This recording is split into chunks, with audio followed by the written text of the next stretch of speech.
La myopathie FSH aujourd'hui, elle concerne 8000 personnes en France et à peu près 500 000 personnes dans le monde. C'est une myopathie qui attaque les muscles du visage, les muscles des épaules, les muscles des bras, initialement. Mais après, c'est une maladie qui s'attaque à tous les muscles.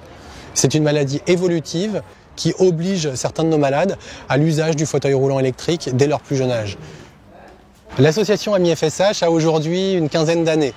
Elle a deux grandes missions, cette association.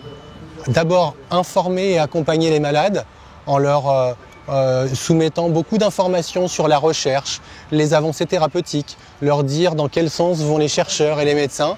Et puis la deuxième grande mission d'AMI FSH, c'est la mission de guérir. Depuis plusieurs années maintenant, les essais cliniques se multiplient et on a toutes les chances de penser qu'un jour on guérira de la myopathie FSH.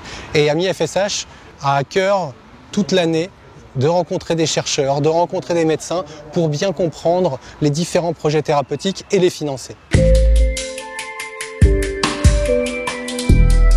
La recherche progresse énormément depuis que la communauté scientifique a reconnu que le gène DUX4 jouait un rôle majeur dans la maladie.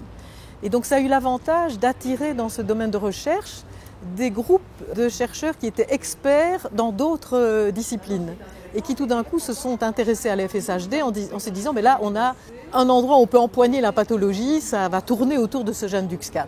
Et aussi qu'il y a maintenant des entreprises pharmaceutiques qui s'intéressent à la possibilité de développer des médicaments qui pourraient contrer la toxicité de DUX4. Et à partir du moment où une entreprise pharmaceutique s'intéresse à une maladie, ça veut dire qu'elle a l'espoir d'en tirer un certain bénéfice. Et donc ce bénéfice viendrait de quoi? De médicaments, et donc ça c'est tout intérêt pour les patients. Personne n'imaginait qu'un gène puisse être présent dans des éléments répétés de l'ADN qui sont une espèce de bégaiement de l'ADN. Une relation entre une association de patients et les chercheurs, c'est vraiment capital parce que ça permet aux chercheurs de se souvenir à tout moment de la raison principale pour laquelle il fait sa recherche, c'est d'aider les patients. Et d'autre part, qui est-ce qui connaît le mieux cette maladie, sinon les gens qui en souffrent? Et donc en parlant avec les patients, on apprend énormément de choses qui peuvent nous donner des idées par rapport aux expériences qu'on peut faire en laboratoire.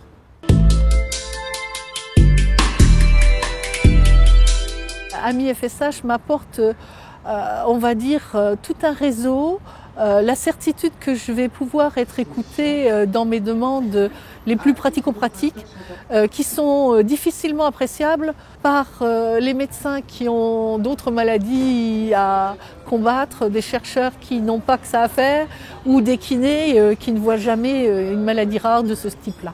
Tout de suite, ce réseau m'a permis de comprendre que chacun éprouvait des symptômes divers et que pour beaucoup, ensemble, on pouvait trouver des solutions adaptées ou partiellement adaptées, mais au moins l'écoute fait beaucoup quand on est comme ça lâché.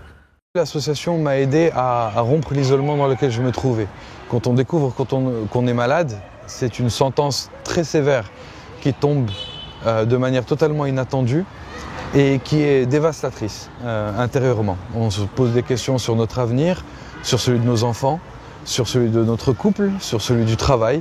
Et on a absolument besoin de pouvoir partager toute cette souffrance avec des personnes qui l'ont déjà vécue et qui sont là aussi pour nous guider.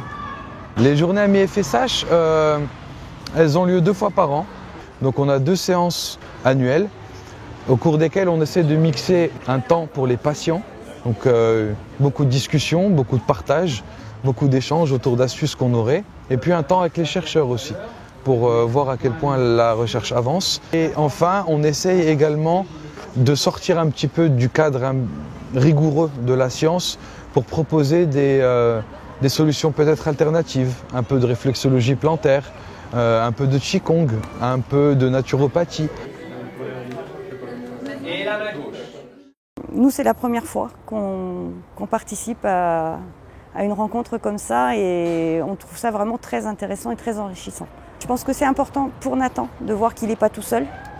C'est important pour moi aussi parce que je me sens moins seule du coup. Quand on va en consultation dans les hôpitaux, on n'a pas forcément les réponses à nos questions.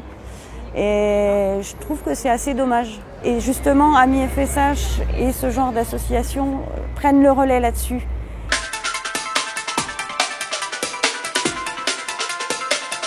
La myopathie FSH aujourd'hui, elle concerne n'importe qui, à n'importe quel âge. Il y a des enfants, qui à 8 ans sont en fauteuil roulant. Il y a des adultes à 60 ans qui développent la myopathie FSH. On a tout intérêt à aller nous développer grâce au financement de grandes entreprises et de dotations. On a créé depuis quelques mois un site internet où on essaye de faire venir à nous un maximum de malades, notamment pour les accompagner sur leur diagnostic, les accompagner sur leur programme de nutrition, les accompagner sur leur rééducation. On a une hotline qui est complètement ouverte. Aujourd'hui, les malades peuvent nous poser toutes les questions qu'ils veulent et nous aurons à cœur de leur répondre, de les mettre en relation avec n'importe quel spécialiste, médecin, rééducateur, neurologue, pharma, chercheur. On est incontournable et c'est pour ça que j'invite vraiment tout le monde à nous rejoindre aujourd'hui.